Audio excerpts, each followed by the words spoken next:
So, Good Morning Andaman has been given the privilege of interviewing Mr. Joseph Henry, the Managing Director of Vivaldi Public Relations Company, who are the public relations company for the King's Cup and many other Asian events. And I first met him in 2007, and we were out on the sea together. He took me under his wing and took care of me. I was a volunteer at that time. And like Kay Watton has said, we're all one big family, aren't we, Joseph? The people who come back every year, tell their stories and remember the little incidents, what happened, you know what I mean? And despite negative press, in actual fact, it's a great big family. It's such a happy thing, and great sailing and nice parties and so on. But actually, I think it's the mindset that you get when you come. So please, I remember you saying, I said to you one year, why are you a triathlon athlete? And you said, well, I was down here working with my company, and I thought, why don't I go and do that? Yeah. So you did, you remember? So can you give me your story, please? Give the story to Radio Andaman listeners. Okay. Actually, I'm here working with the Phuket King's Cup right now. Right. And it's an event that we've been doing since 2006. Right. Handling the PR and the media relations, and in the past we've been involved in marketing and some sponsorship and various levels. And now we focus primarily working with the press. That's how we met, Tony. And so I've got so many good memories of meeting so many cool people from all over the world, from Europe, from across Asia, from America, that have come here to cover the King's Cup. Why do so many press and sailors and people come to this King's Cup? I would say it's because it's a very, very special event. It's a non-commercial event. The sailors are as competitive as you can find in the whole region, in Australasia. There's no prize money, but they come to win this prestigious King's Cup. It's a lot about the Thai hospitality, the events, the atmosphere here. Is people get together and they meet old friends and really enjoy themselves. So for me and my company, Vivaldi PR, to be involved with this, it's very special for us. And it's actually one of the highlights of the year every year, and this year's no different. It is a highlight. Great time. It's a highlight for all of us, actually. I've come back from Chiang Mai just to be here. Now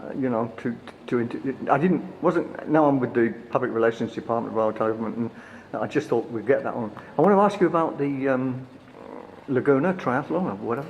Yeah, this is the interesting thing for me. I've been very blessed in my position and with my business that I was not that long ago, a little bit more than 6 years ago, I was a serious socialite and partier, into the very hedonistic Thai lifestyle that's very easy to fall into, and going out to posh parties and nightclubs, mainly in Bangkok. And one day I just kind of woke up and I thought to myself, I think I want to make a change and do sports and become a sports enthusiast.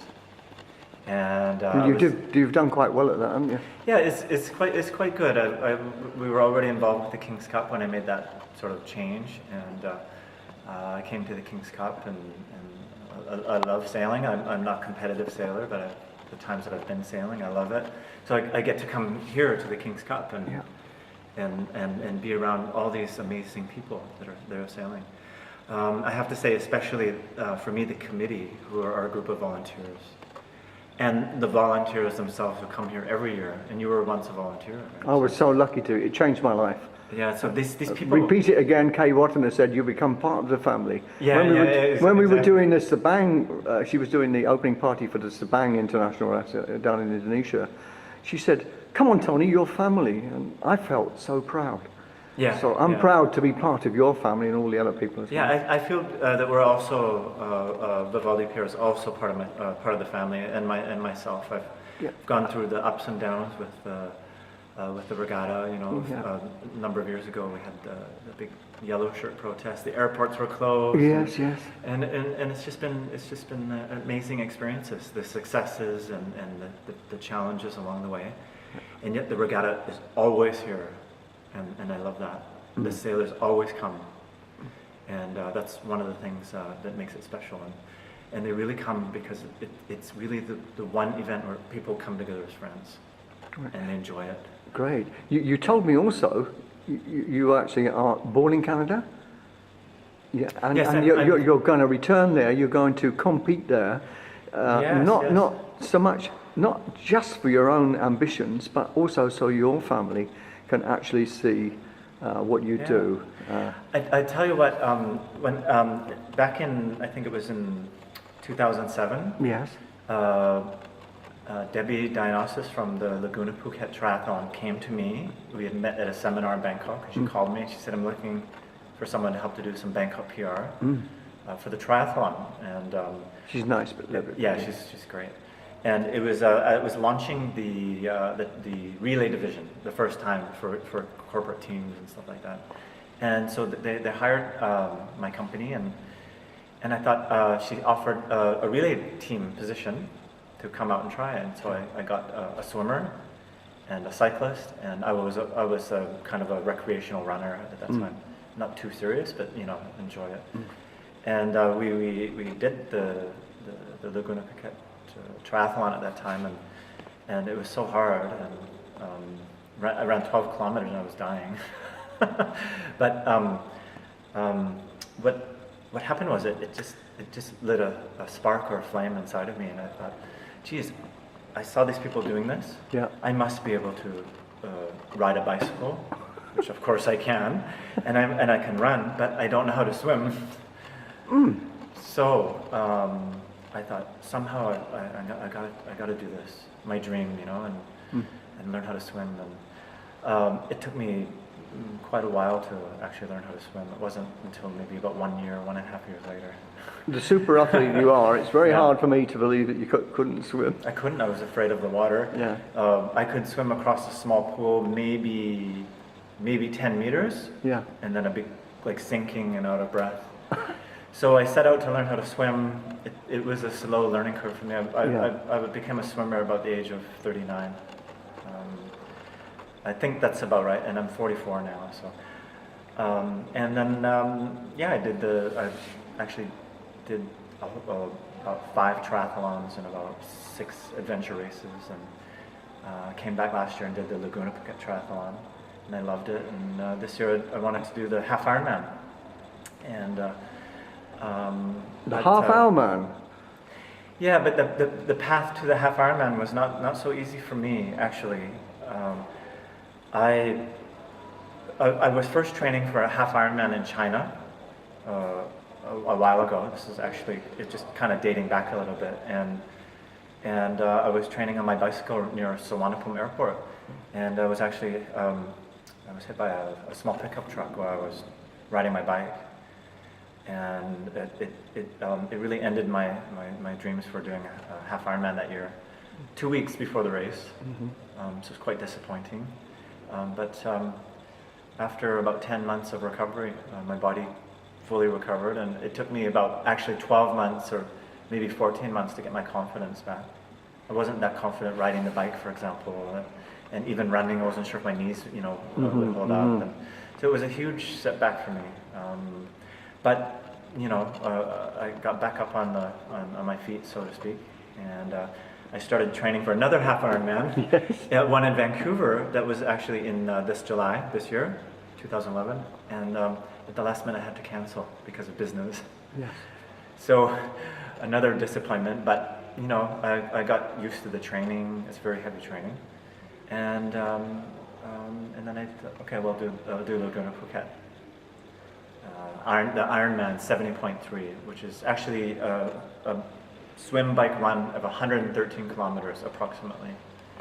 And so I came out, what was that, 2 days ago, right, Tony? It was yes, 2 days yes, ago, and that was on Sunday, and I did it, and it was amazing. It was your staff who adore you said you were a bit shattered after.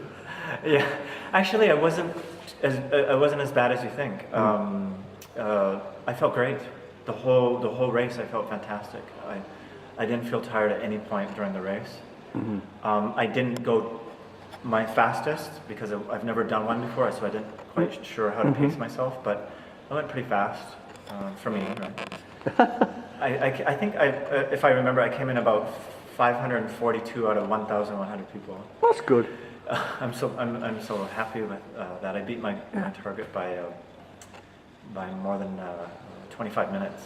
And also, let's just drop back to the King's Cup. This year has got the most people, the most boats. Got the sailboarding and everything, and the little dinghies and so on. And there's about 2,000 people actually have been brought. Altogether, there's about 2,000 to Thailand for the King's Cup. So you're instrumental, your company, in doing this as well. Sure, we handle the media publicity, which I'm sure. I mean, all the publicity that goes around the world is helping to get attention. I met a client in Bangkok last week, in fact, and she's from Taiwan. She's Australian, and when she heard we were doing the King's Cup, she just was bubbling. She said it's a very, very famous regatta for sailors. So I felt a little bit proud that we've been associated for all these years. I've never ever, in all the years I've been coming to King's Cup, seen any sour grapes. So I think the family atmosphere and everybody's happy to be here. Yeah. People are trying very hard to win, and the sportsmanship is high. But you know, in a fast-moving event like the King's Cup, the sailing and these big keel boats out on the water. You know, it's exciting, and they're out there to beat each other. But at the end of the day, you see them having a beer together, talking at the party. You know, fantastic. Cheering and whatnot. So okay. that's the spirit of it all. Okay. So I've been quite lucky. I've been able to jump right from doing the half Ironman and come directly to the King's Cup and start working here. You're a fortunate guy. Yeah. I'm jealous of you because I'd love to have done that, but in my life it never came to that. So I'm going to say thank you very, very much indeed, Joseph, and I hope we don't run over time here because you're limited to 10 minutes on YouTube, but we can always put it on computer. Okay, so thank you very, very much indeed for that. Good luck with your Canadian endeavours, and come back next year for the King's Cup. Make sure you're here, and the triathlon and all those other dreams. So in closing, Tony, my Canadian endeavour, just to make sure, I'm going back to do the half Ironman in August, and I'm going back there so my family can come and watch, and that will be the most special thing for me because I've been in Asia a long time. I've been there for 17 years. Wow! And to go back and achieve my dream and share it with my family is like the ultimate for me, and I feel so blessed. I feel like I'm living the ultimate life. I have every day I can almost pinch myself and think, how did life turn out to be so wonderful? And it's not without its challenges and its problems and the good things and the bad things. But for me, I just feel very positive all the time, and it has a lot to do with being around good people and like yourself, the King's Cup people. And, good friends, and it's a good way to live. Thank you very much indeed. Thank you, John. Thanks, Tony.